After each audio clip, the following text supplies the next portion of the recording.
Lothar had a bicycle with a small gas-powered motor that he let me use so that I could get up in the morning to take video of the surrounding area. We stayed 3 days at a campground next to the famous Normandy monastery, Mont Saint-Michel. The campground was next to a number of hotels, restaurants, and gift shops that were situated on the mainland at the start of a peninsula that leads out to the monastery.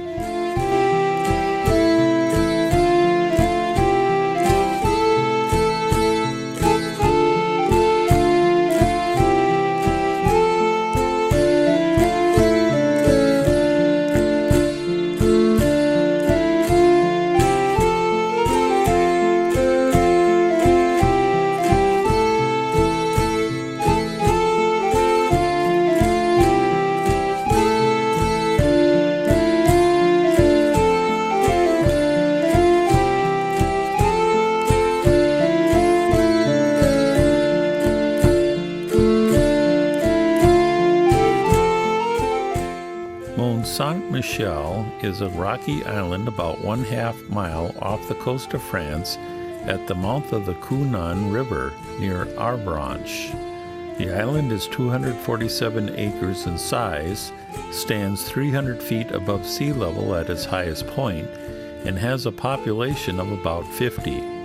It was amazing how large this thing is, sticking up out of the flat, sandy Tidewater Bay. It is much different seeing it in person than seeing it in pictures and video. Its unique position of being an island 1/2 mile from land made it readily accessible at low tide for the many pilgrims to its abbey. At the same time, this made it defensible, as an incoming tide stranded, drove off, or drowned would be assailants. The tides here can range from as much as 46 feet between high and low water marks. By capitalizing on this natural defense, the mount remained unconquered during the 100 Years' War, with a small garrison successfully defending it against a full attack by the English in 1433. Use of the island as a fort dates back to the times of the Romans. It was first used as a monastery in the 8th century.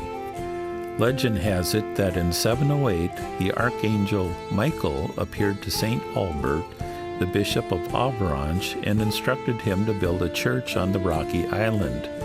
Aubert repeatedly ignored the angel's instruction until Michael burned a hole in the bishop's skull with his finger.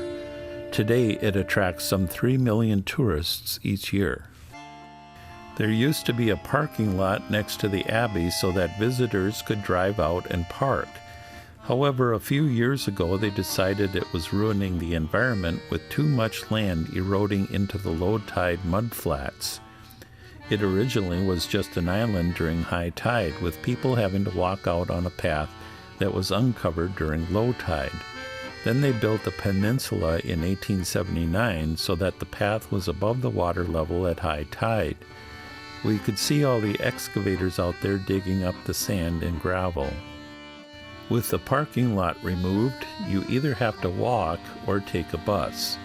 They have a parking place on the mainland for people to park their cars and catch a free bus ride every 6 minutes out to the abbey and back. It is about a 45-minute walk if you don't take the bus.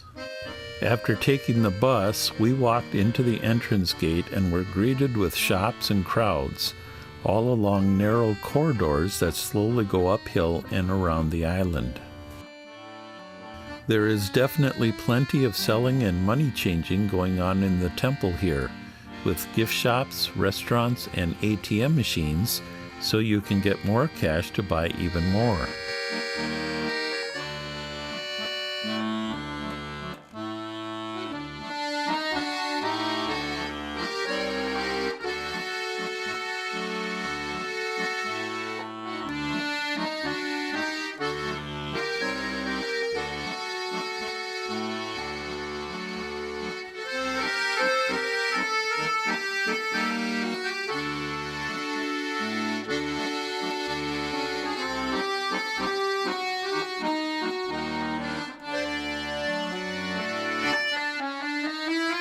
Then the stairs, up, up, up, more stairs.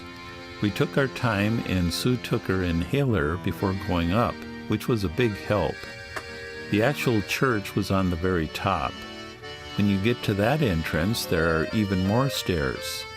Eventually you get to a point where you have to pay money to go inside. Lothar seemed offended that you would have to pay money to go in where Jesus was.